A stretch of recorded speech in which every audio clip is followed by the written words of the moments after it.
throughout life, you always want to figure out what's your purpose in life. Like, what are you here for? And sometimes, we get into that routine of a daily activity, whether it's a job or whatever it is that you're doing, and it becomes a habit. And then you kind of lose track of what your actual purpose in life is.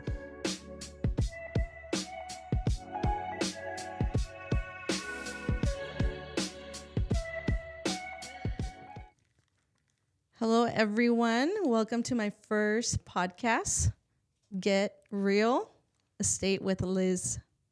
And I want to introduce my first guest, Jorge Cruz. Hello. Well, thank you for having me on your podcast. This is exciting. Definitely a big surprise with the last minute phone calls. But congratulations on your podcast. Thank you. Thank you for being my first guest for Last Minute Resort. Yeah. I mean, when things are put together, they're put together, especially in our world. Right? Things happen last minute. That's actually a great example of the definition of real estate is last minute events. Yeah, definitely. How long have you been in real estate? I actually started doing loans back in 2004. Then I got out of it, and now I just got back into real estate 5 years ago to the date. 5 years. Same time. Yeah, because I remember talking to you and saying, Liz, you need to get back into lending and this and this and that. And you're like, George, I'm getting my license. Yeah. And I was actually going to get my license to do mortgage loans, but surprisingly, I became a realtor by default, not by choice, which has been the biggest blessing in disguise. Yeah, all right. Because back in the day, you can get your real estate license and do mortgage loans or real estate at the same time. And I thought I was going to get back into the lending business, but surprise, you're a realtor. So here I am. Yeah, because you were able to intermingle into both, right? Exactly. Yeah, that's cool. So what's it been like the last 5 years? It's actually, like I said, the biggest blessings in disguise. I've been top producer. I've been helping a lot of families here in our community, especially within our Hispanic community, which is so rewarding and such a blessing. Top producer. One thing I have noticed that you mentioned the Hispanic community and helping people. You're actually one of few agents that I enjoy talking to and actually love working with on not even just a deal, just working with in general, because you actually are one that likes to actually help people. Thank you. I appreciate that. With that in retrospect, I mean, what are some things that you like to do within the community? Because I know you're very community based. Yes, that is correct. I am very community based. I love helping our community. I love helping our youth. Most importantly, I've given scholarships through the Hispanic Business Association here at the high school in Paso Robles. I participated in the Boys and Girls Club. That was actually one of my first jobs, at the Boys and Girls Club, helping the kids there. Cut. These headphones keep falling, and I'm like, cut. You gotta show them the real you, Liz. Yeah, right. The struggle's real. In real estate. So my first job was working at the Boys and Girls Club, and believe it or not, the kids used to call me Pocahontas because I had super long hair all the way to my knees. And at that time, Pocahontas was very popular, so I was a Pocahontas at the Boys and Girls Club. And, I've done a lot of things. Supported women in real estate. I was the president of the Women's Council here on real estate, so that was very rewarding as well, representing the women in real estate, because there's a lot of men out there, such as yourself, but there's not so many women in real estate or, business owners. And so that's kind of motivational as well. Yeah, definitely. I mean, I really believe women in real estate are starting to really dominate and take over the industry. That's right. Which is great to see. I mean, competition breeds, everybody to get better at the same time. But I know you mentioned Boys and Girls Club. I used to volunteer at the Boys and Girls Club, but that was not voluntarily, back in my day. You know, so get You were into that. forced. I was forced, but I had a great time. So I Yeah. understand. I used to love, hanging out with the kids and just doing things and watching them develop and grow. That was awesome. But I mean, and you're a mother, a single mother, That's right. right? Of two beautiful young women. Yes. No longer babies. No, Yeah. unfortunately. Yeah, you're about to be. They're about to all be gone from the nest. It seems like. Yeah, it's getting bittersweet. I believe next year is going to be like reality check, real Right. reality check for me because I'm going to have a 21-year-old and an 18-year-old. So My definitely no babies at all. My after that. goodness, my goodness. But what I wanted to get into is how has the life been for them from, your from what I've seen, you being in real estate, different businesses, different jobs, and then really going full force the last 5 years. I've seen not only have they been your helpers, but your biggest fans and supporters. Am I wrong? No, you're not wrong at all. Yeah. So before, I've been a single mom for a long time, ever since Jessica was born. So she's about going to be 18 next year. So 17 years a single mom. And originally, you go to convenience, I guess. Anything that's convenient to you as a mother for the best benefit of your kids. And at that time, it was just a regular hourly job, and you wanted to make sure that you got a steady paycheck, and you were afraid of commission-based pay stubs. But now that they're a little bit older and they're able to help me out, it gave me the opportunity not only to blossom and open up and be able to help the community, but also help my family, myself, and them as well. Yeah, that's terrific. I know me being a single father as well. One of the biggest joys was when I took my son to an appointment because I had no choice, no babysitter, no nothing. And he opened up the door. He walked in and started talking about the house, saying how much kids would love to play here, and talk about a newlywed couple Yeah. that were looking for houses, and they used another agent and just found me through referral, and I swear he sold the first house, at about 6-7 years old. Yeah, that's exactly how it was with my girls. They not only did they help me with the open house signs, and every single weekend that I was doing an open house, but also they really believed in the property, even though they were not, selling the house, but they actually sold the house because they had so many different ideas, different outcomes, and the way they presented themselves. I mean, I still have videos of them doing that. It's so cool to see. Yeah, it's like if they're like so much more free on expression than I think we are sometimes thinking. Oh, we have to be, businessy or Yeah, what because have we're you. afraid of what other people are gonna say, and they're not afraid. And they don't care. Yeah, they don't care. They're like, I'm gonna sell this house, Right. and even though they know they're not officially realtors yet, but they sure do. Hey, as long as they're not talking numbers, right? Right? That's all that matters. No numbers, no interest rates. That's right. That's right. Well, I mean, man, this is exciting. You're starting off your podcast. We're about to start off a new year, 2024. That's right. What do you see coming in the next year?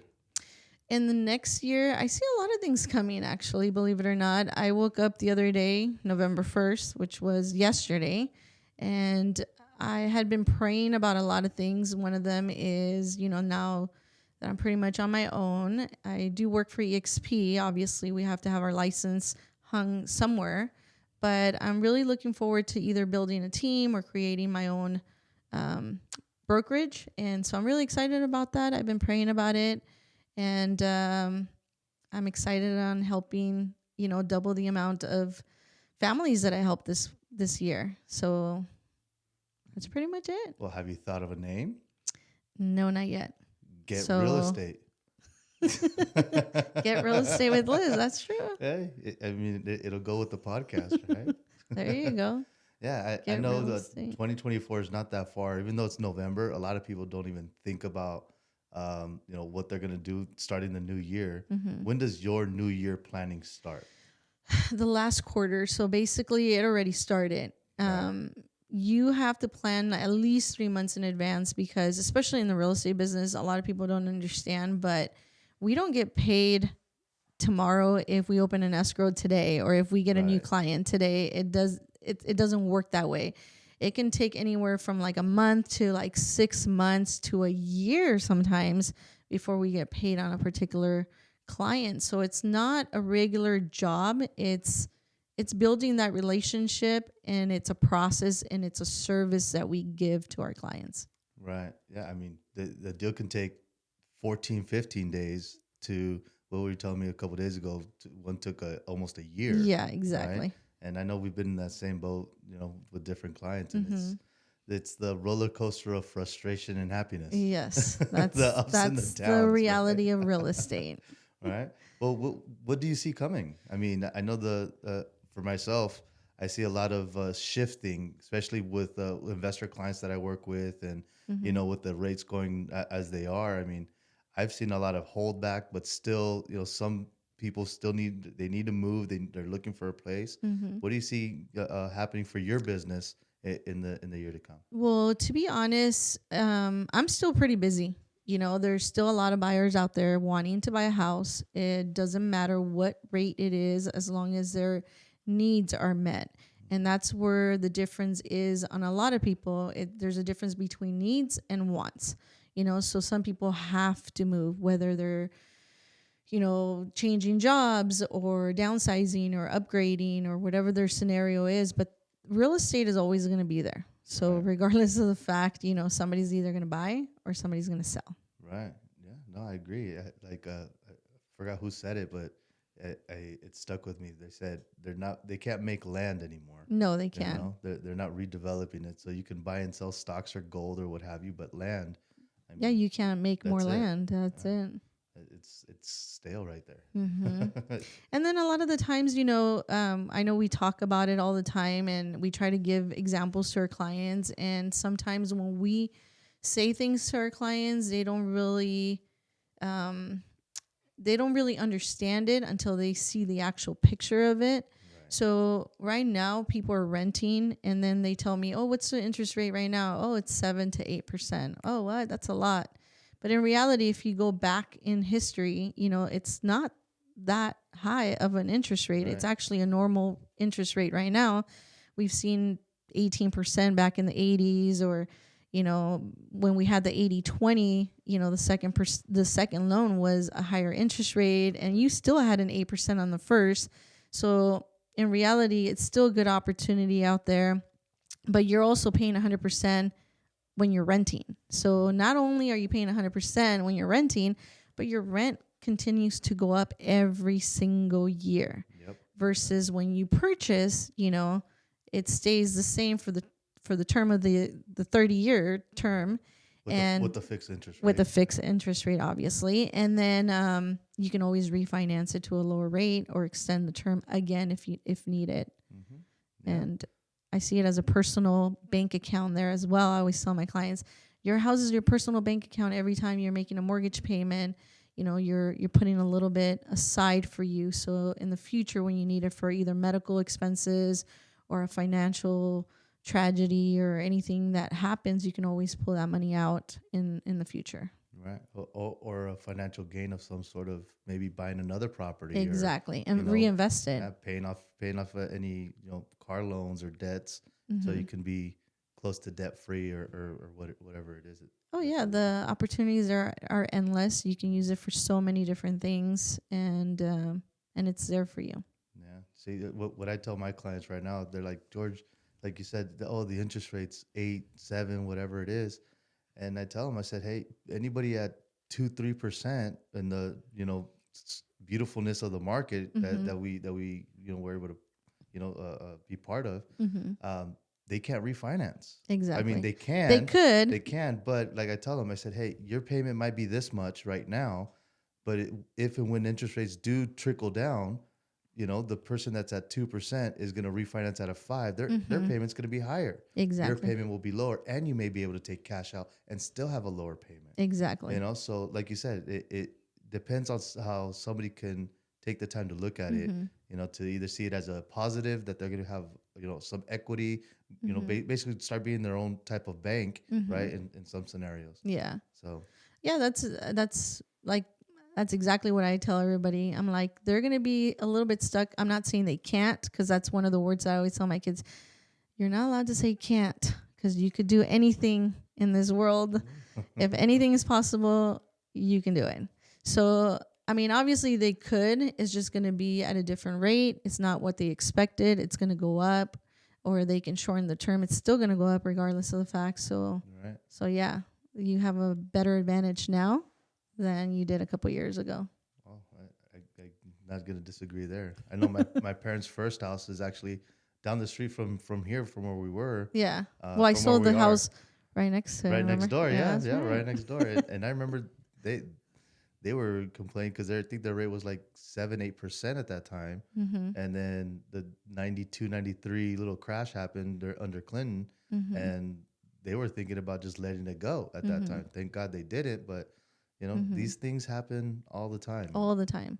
Yeah, and if you look at history, it's the same thing every single A cycle.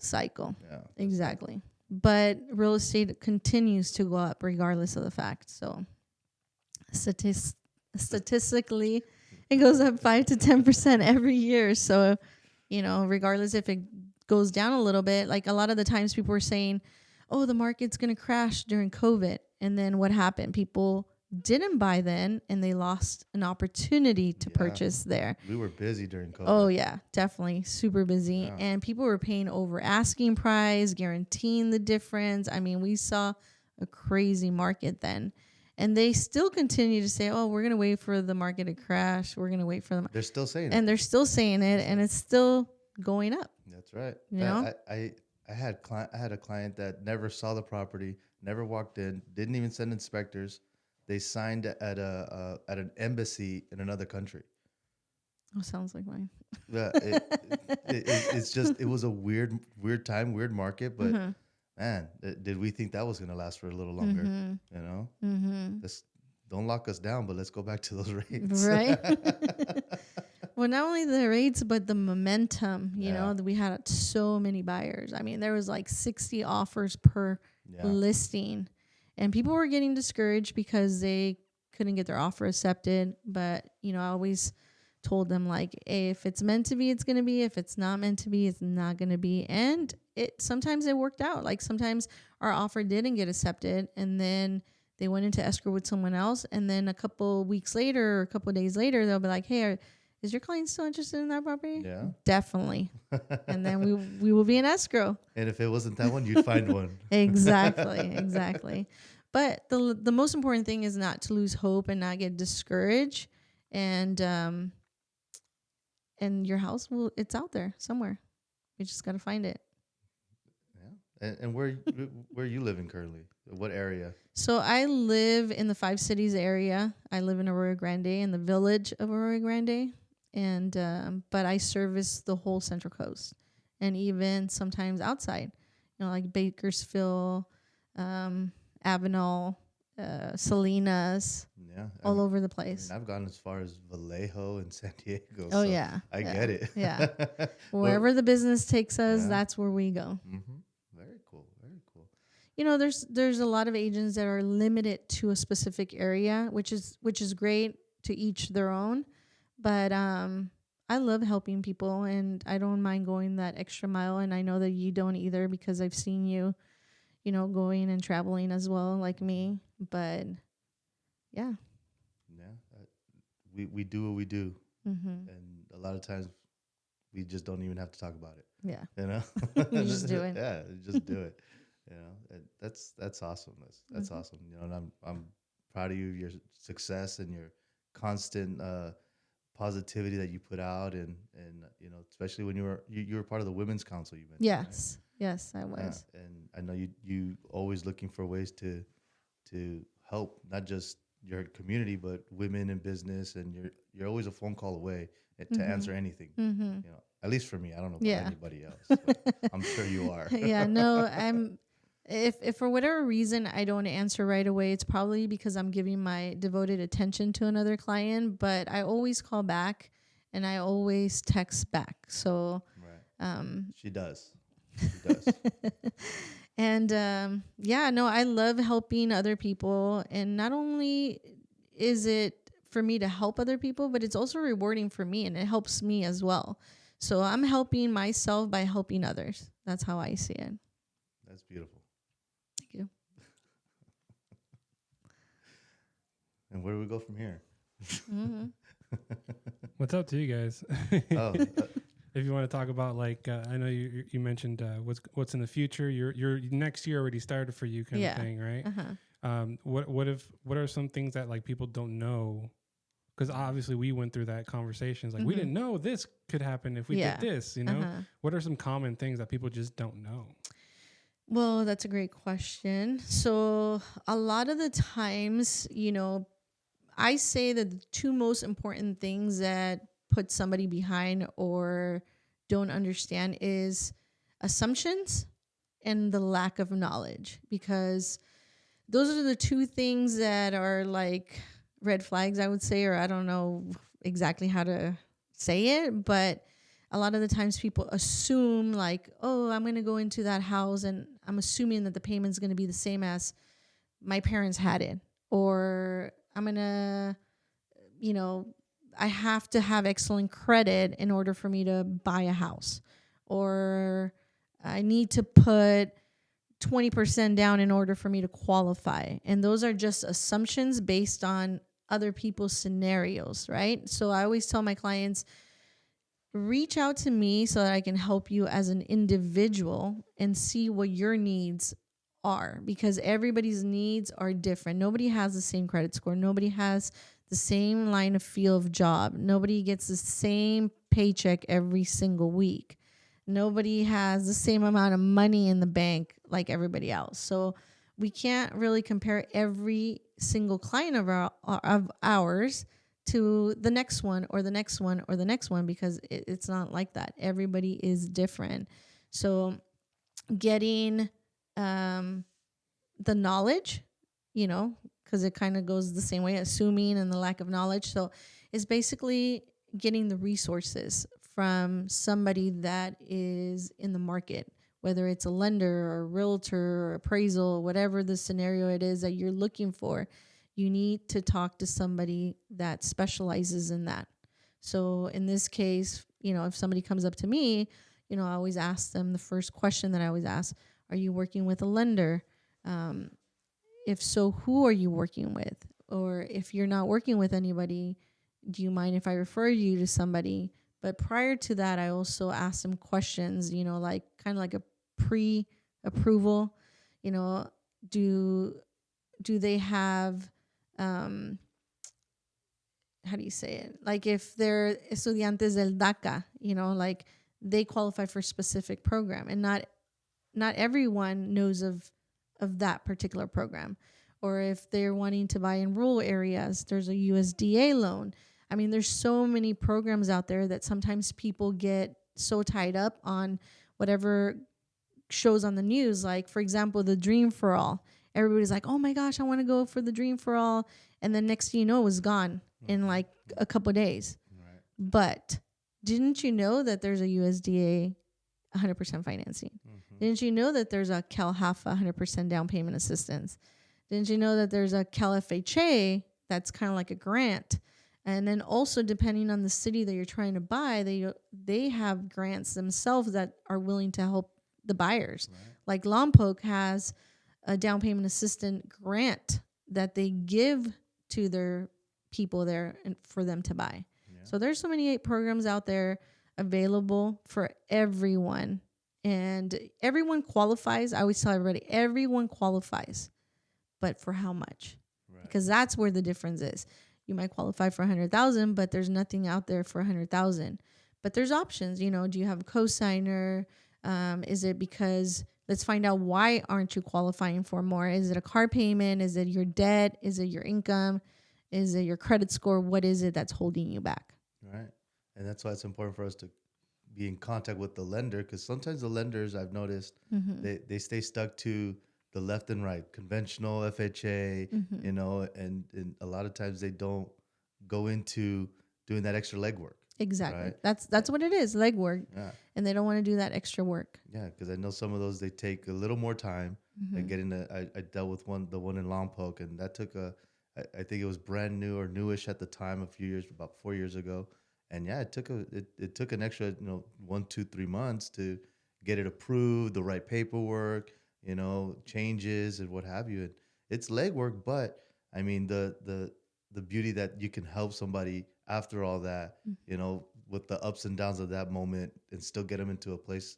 I mean, I think that's where you would get fulfilled. I get fulfilled. It's like, look, this is yours now. Yeah. You know. That's where I said it's so rewarding Mm-hmm. when you give those keys at the end of the escrow, because every escrow has its ups and downs. Like, you guys don't see the behind the scenes. We do. Like everything just like, oh, perfect. Here's the keys. Yeah. And it seems like everything's perfect, but sometimes appraisal doesn't get met. There's repairs that need to be done.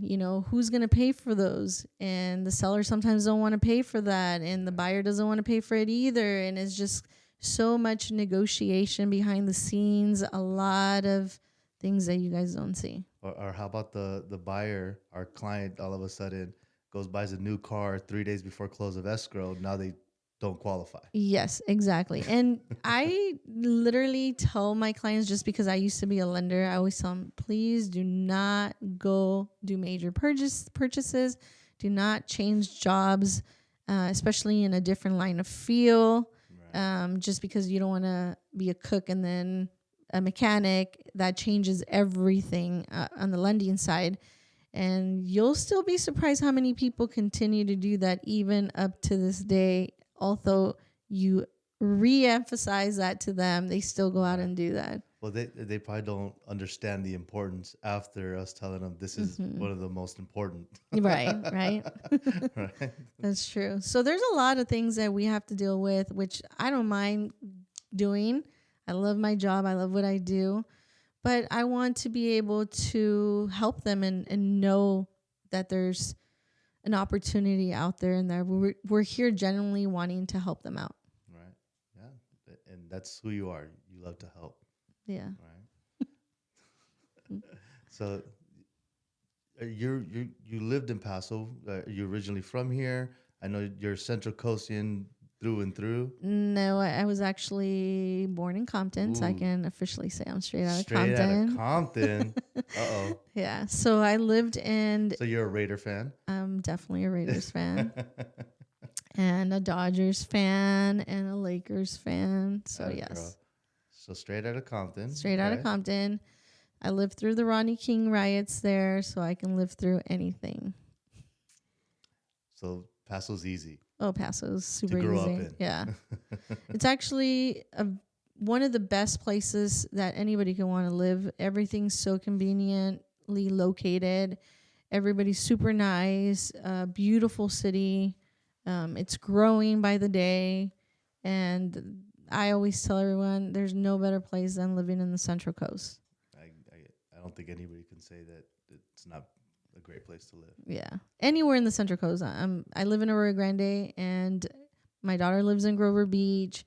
We're literally 5 minutes away from the ocean. So that's beautiful as it is. And you're always at the beach, huh? I'm always at the beach. Like, if you can't find me, you'll catch me at the beach.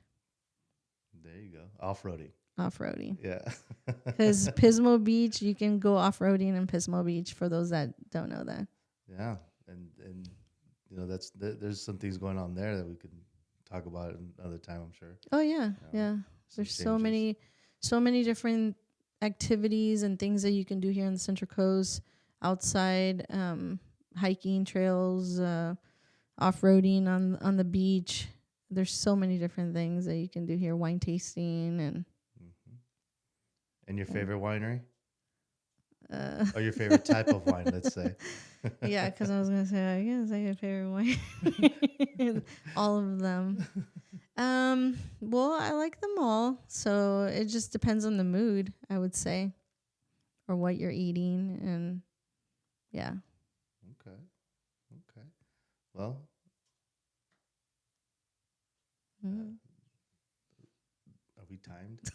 Oh, you can How go much as long time as you do we want. have? This could be the Like, end. I'm, 1, 2, 3. yeah, when I used to talk in front of 2,000 people, I'd be a little more prepared. Yeah. I know. You know? It's Well, because we're- we had like originally with Edgar, I was gonna ask him like about the rates, about the programs, the time frames. You know, like we had it all kind of. So it was just kind of like a last minute thing. I was like, I told him, I'm like, should we just reschedule? He's like, well, just come in and Figure it out. figure it out, or just look at the place. I figured. And since Where can people find you if they're trying to get a hold of you? Great question. So people can find me on Instagram, Facebook, or my personal cell phone number. I made it easy. So on Facebook and anywhere in social media, it's just Realtor Elizabeth Gutierrez, which is just Realtor and then my name. And then my phone number is 805-286-6617. Again, 805-286-6617. Such a realtor. Estás lastimado, llama. Si estás lastimado, if you want to save 15% or more, call me. Oh, okay. And then Is that on the rate? No, that's Dang not it. on the rate. Disclaimer. and then where can they find your guest? Yes. Where can we find our Well, guests? myself, Jorge Cruz. People call me George, but it's Jorge Cruz, a realtor on Instagram, and just my name on Facebook. But most people like Liz reach me on my cell phone number 805-975-2237. Again, that's 805-975-2237. I'll see if I can add the numbers at the bottom as you're saying them. I know, right? That one thing that I've always liked is that how well me and you conversate and work together, and That's actually great minds think alike, because that's what I was going to say afterwards, after you said your phone number, how important it is for us as agents to have a relationship with each other, because we're going to work with each other at one time, period. Right. Whether, I have a listing and you have a buyer, or I have a buyer for your listing. So right. relationship is Well, very important. I think I've done more with you things that other realtors are afraid to do, which is Call me out. We work we work with complete different companies, Right. right? And we've done that since we've both been licensed, never been under the same roof. Yeah. I've called you to show clients, not just one time, not just two times, sometimes the same client a couple times, to show houses and even walk steps with them or whatever. And you've done the same with me, which I know right now I can't even have a handful of realtors that say they have that kind of trust with not just me or you, just anybody. Yeah. Why do you think the industry's like that? I don't know. I always ask myself the same question, why? And maybe it's just trust, issues, or transparency. Because I trust you. I trust you. Like, if I had a client, I know for a fact you're not gonna say anything negative or anything to try to steal my client. We have that mutual respect, and I give that respect to anybody. So if anybody wants to show a property, there's Alicia Bartlett. That's another one that she has sent me a referral and asked me to open up a door for her. And some agents do trust you, but then sometimes they're more reserved. I don't know. I really don't know. Yeah, it's one of those oddities in our industry, I think. Yeah, it is. And I don't think it should be that way, because sometimes, we can't do everything all the time, and it's okay to ask for help. Or maybe they're just afraid to ask for help. I don't know. Yeah, could be. Because, I was guilty of that. As a single mother, I'm always like, I can change my own tire in my car, by the way. I can do, anything, take out a door in the house or whatever. And it was just like, oh, I'll just do it. Right. Instead of asking for somebody to help me, I just did it. But it is important to build that relationship. And I appreciate you a lot. I think I tell you that all the time, because you have helped me in times where I'm on vacation and, a property just randomly comes up, especially during COVID, when properties were going like crazy. So Right. you had to jump on the opportunity. Or when I was working during the fair, usually I'm kind of booked for 2 weeks during that time. And you have helped me, open up a door, and vice versa. I've helped you in the 5 cities, or when you're out of town with your kid. And Yeah, when I was in Tennessee. I yeah, mean, exactly. that was a huge help. Thank you. Even though the clients thought or didn't remember that I was going to be out of town, but hey, you gotta roll with the punches. Yeah. But that's what I was here for, to help you out. But no, yeah, it's important to help each other out, to bounce back ideas as well, because sometimes I know certain things that you don't know, or vice versa. You know some things that I don't know. And it's important in our industry, especially with things, how things are going nowadays with Zillow and all those other things that are putting more pressure on us. Right. And it's a lot of pressure. For sure. But that's how diamonds are made, right? Exactly. That's why we're diamonds. Definitely. But yeah, relationships are very important. And not just with us in the industry, but with our customers. And there's a book that I read called Never Split the Difference with Chris Voss.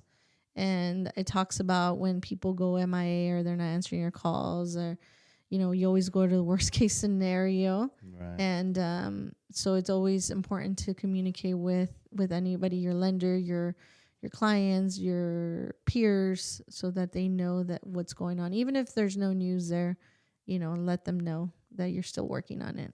Right. Yeah. That's very key. Mm-hmm. So what do you have some steps that you follow yourself on how to build a relationship or keep a communication? As far as like before or after or during the process? During, let's say, I mean, we're always searching for clients, right? Mm-hmm. For houses, sending emails or what have you. Mm-hmm. I mean, after that, let's say there's a client you haven't seen or found anything. I mean, Mm-hmm. what's the level of communication you keep?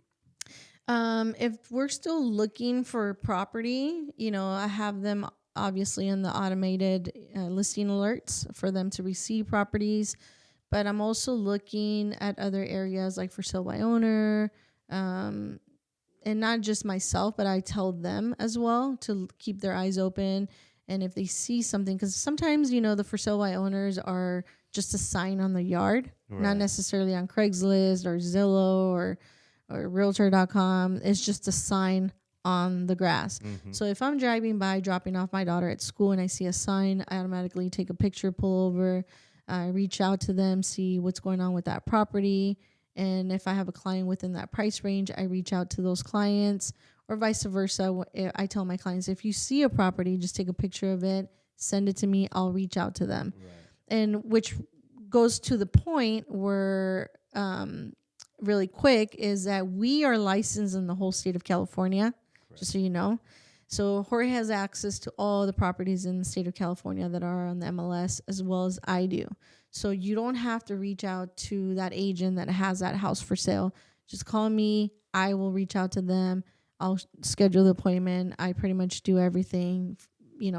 That's the service that I provide for you guys. So don't feel obligated like, oh, I have to call that agent, I have to call that one, and I have to call that one. No, just call me. I'll take care of the rest. Yeah. So that brings that point there, because a lot of the times that's what people think. Another key factor that I wanted to throw out there as well is people always ask me, well, how much do you charge? And they're buyers. I'm not talking about listing agent, listing. I'm not talking about a listing. I'm talking about a buyer. So the buyer comes up to me and says, how much do you charge? Just know that we don't charge anything. The listing side of it is what pays us and pays that listing agent for you to be able to buy the house. Correct. But in the future, keep in mind that you will be paying that listing agent and the buyer's agent when you decide to sell your house.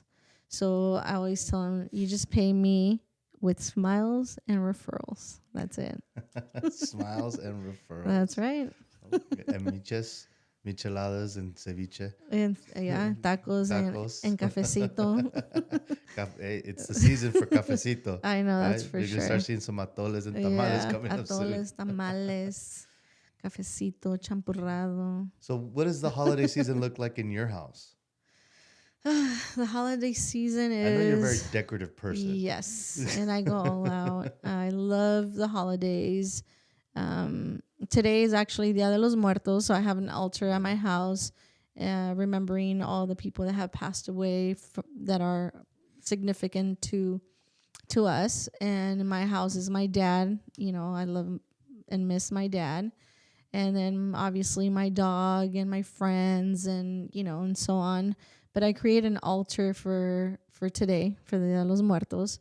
Halloween, you know, unfortunately I didn't do anything this year because I was out giving out pumpkins and you know, stopping by and saying hello to all my clients that I have sold a property to in the past.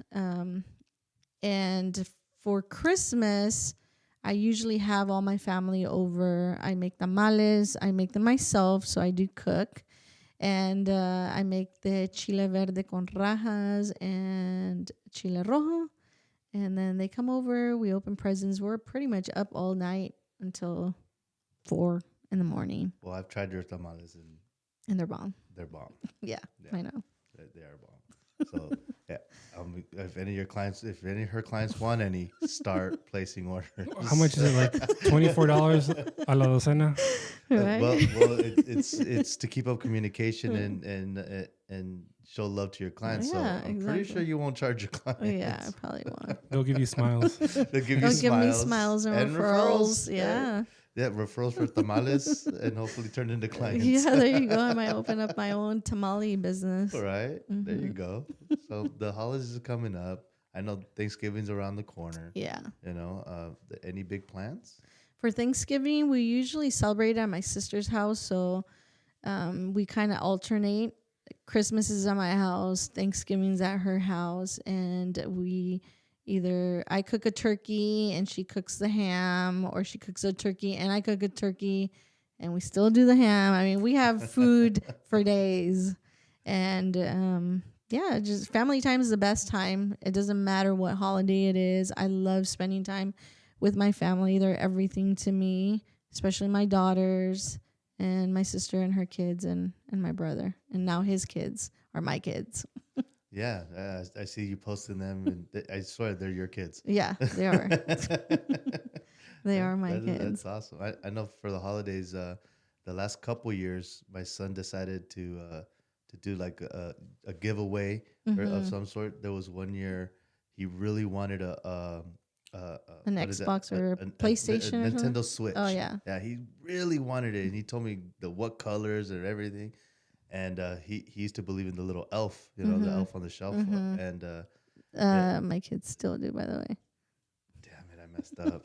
Yeah, well, he's too cool for school now. He's 12, right? He's cool. And you know, his elf wrote him a letter and said, "Hey, you have two choices.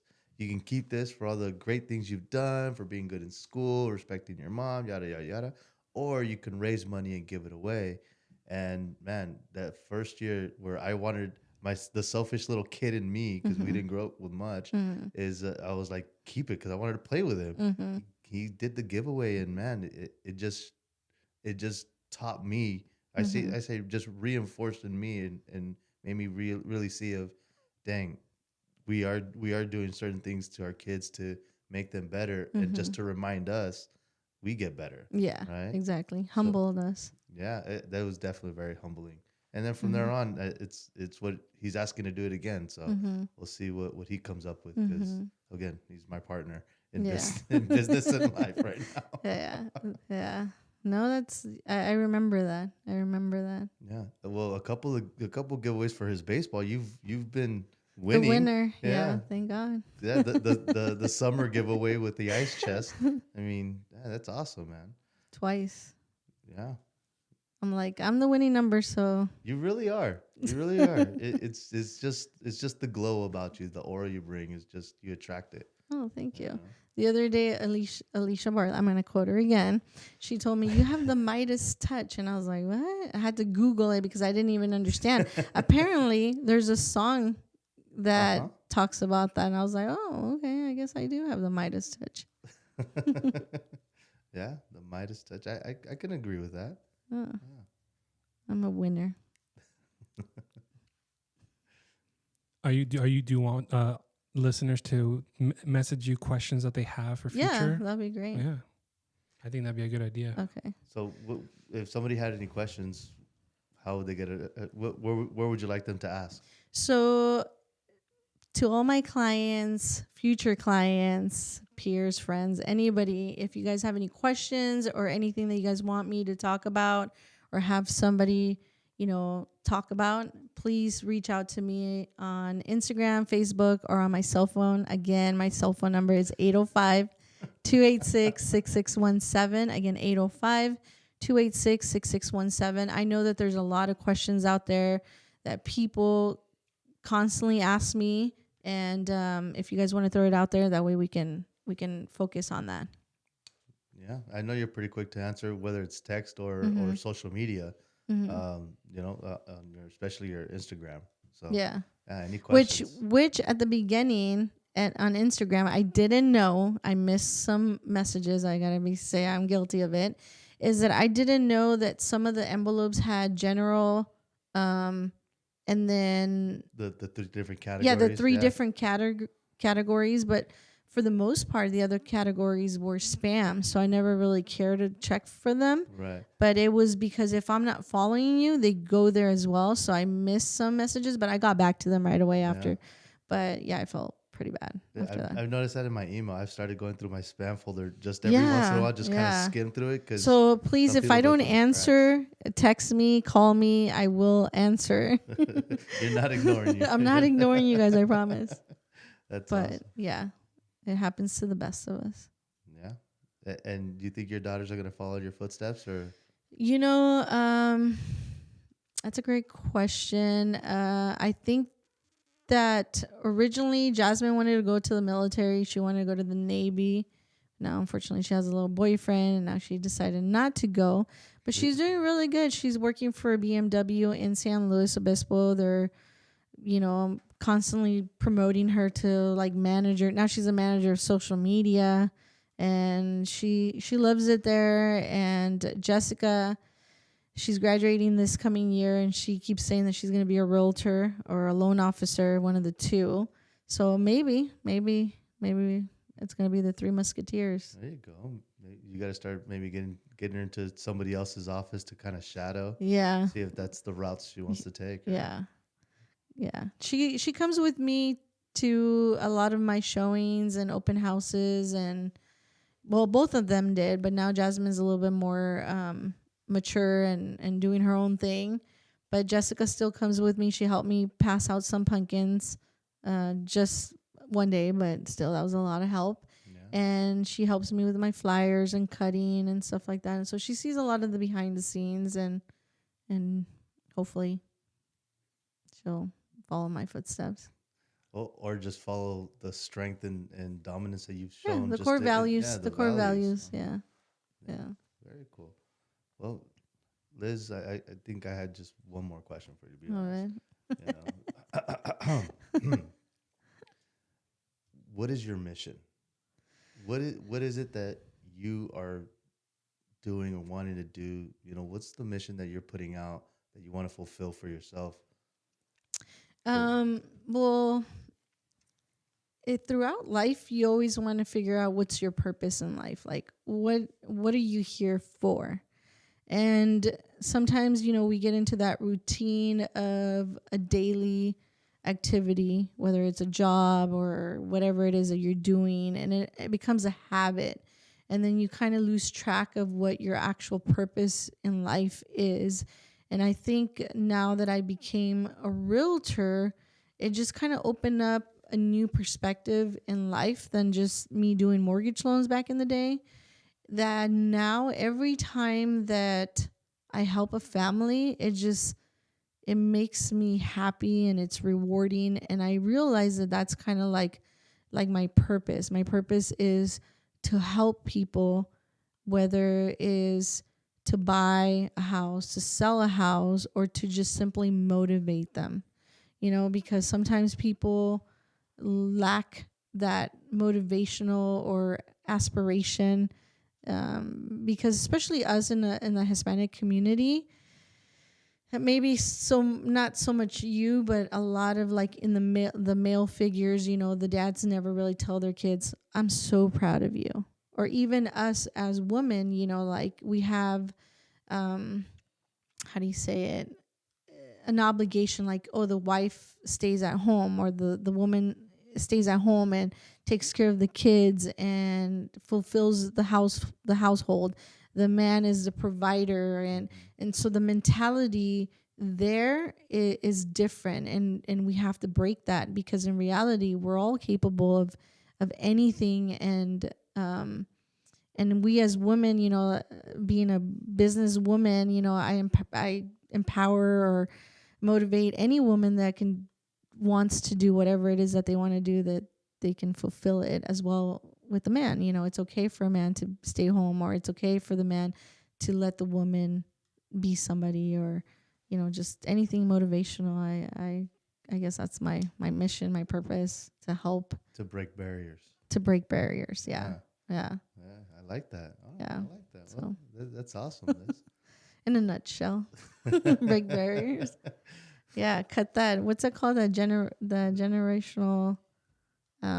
What's that word? Like a habit that becomes like a generational habit. Pattern. It's kind of like a pattern, but it's. I was gonna say curse because that's the first thing that came up, but that's not what you're talking No, about. there's a word for it, and now I'm just kind of now it's gonna bug me in the. I know what you're talking about. It's on the tip of my tongue. Maybe it is a generational curse or something. Generational curse. That's the first thing that came to my mind. 1 o'clock in the morning is going to come to you, and you're going to text I know, them. and I'm going to be like, Hold on, can we redo that one part? Add it in at the end. No, but I think it is generational curse, because it becomes like a habit. Like my dad did this, and then the son does that, and then it becomes pattern. The pattern. It's like a pattern, and so you have to break that, and be the first one to. Cycle? Generational. I think it is generational curse. Maybe. I don't know. But break the cycle, break the curse, break whatever it is, a barrier. Break whatever you're not happy with from your past generations. And your past generations. So in this break case, in the Hispanic community, here's another thing, we tend to save our money. I'm just saying we because I'm Hispanic. But we tend to save our money underneath our mattress or underneath somewhere or whatever, because we think that the banks are going to take our money away. And in the lending side of it, it's very important for you to put that money in the bank so the bank can see that you actually have money to purchase a property. And some of the times, people limit themselves in purchasing a home for the same reason, because they're afraid that they're going to lose this money or they're going to lose something. But in reality, you're actually building something, Right. And so, be the first person in your family to own your house, so that in the future, your kids and your grandkids and, they're buying houses and building their generational growth and financial freedom. That's ultimately everybody's goal. So be the difference. Like I like to tell people, there's no such thing as a bad question, especially when it comes to your finances and real estate. Yeah. But what I've told some close friends and family, we got to find out where you are right now, so we know what exact steps to take, right? Because sometimes they say, oh, I want to save so much money, but then I tell them, it's like, sometimes you don't have to. Exactly. That's why I was telling you guys earlier about that. There's programs with as little as no money down. Is like you don't have to wait that long. But that's why let's figure out what's holding you back right now. Right. It might be that money. I'm not saying it's not. But it can be something But it can be something different. Maybe something like paying down a credit card. That's it. Because you're completely maxed out. A lot of the times people take a misconception on their credit score because their credit score never goes up over a certain amount. And it's not because they have credit. it's because they're maxed out on their credit. Correct. And we can talk about that in another episode more in detail on Right. credit and all that stuff.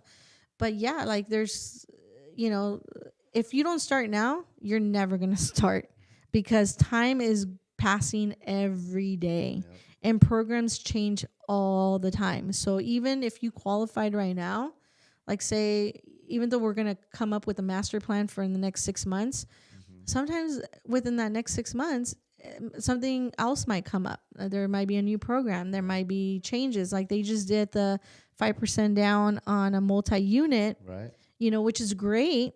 It's a great opportunity. But you could also do that with an FHA with a minimum of 3.5%. Correct. But nobody promoted that before, or some people did, but they don't listen until they see the headlines. And sometimes it's too late. And it's too late. Yeah. Mm-hmm.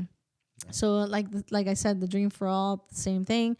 People were calling me about that, and I'm like, you can qualify for USDA 100%.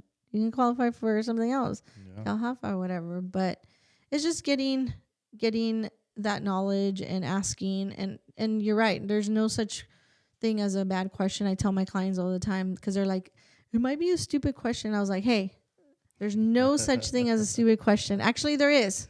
The stupid question is a don't question ask. you never ask. You don't ask. So ask. Because sometimes, you know, we might tell you, because sometimes they ask me, oh, what's an earnest money deposit? Or I tell them about the supplemental tax bill, which that's another thing we can talk about later. But they ask me questions and I tell them. But I tell them and I answer them the question. But then 2 months down the road, when they get that bill, they're asking me the same question. Right. And it's not that they didn't understand it. It's just that sometimes you forget. So don't be afraid to ask again, because that's what I'm here for. That's my job. And I'm the expert on that, right? So just like when I go to a mechanic, you know, I'm like, okay, what's wrong with my car? And then he starts telling me all this stuff. And obviously he's the expert on it. I don't know. And then 2 months down the road, they're like, oh, what did they do to your car? And I was like, oh. Here's his number. Yeah, exactly. But it's because everybody has their own expertise on what they do. So, yeah, don't be afraid to ask any question or as many questions. There's many questions. Yeah. Well, Liz, I want to thank you for having me on your very first podcast. I'm excited for your journey. This is going to be something big that I think many people have been wanting to hear from you. Yeah. You know, you're gonna be able to reach a lot more people. So, I mean, anything you want to say to close yourself off? Yeah, and that's basically my ultimate goal is to reach out to more people and be a little bit more open. I know that I try to give my devoted attention to everybody, but there's still people out there that are afraid to ask. So hopefully my podcast will reach out to those that are afraid to ask questions and kind of open up and not be afraid to ask questions or Google me or whatever it is to find your answer. But if you can't find the answer, call me. Or if you find the answer, call you. Yeah. Yeah, regardless, call me.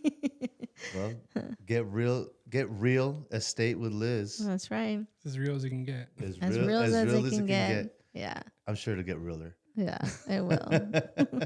Yeah, next time maybe we'll talk about the things we carry in our car and the Oh man. behind the scenes. Besides my dog, I carry a lot of other stuff. The necessaries of a realtor. Right? Yeah. Awesome. Liz, thanks so much Thank you. for having me. Thank you.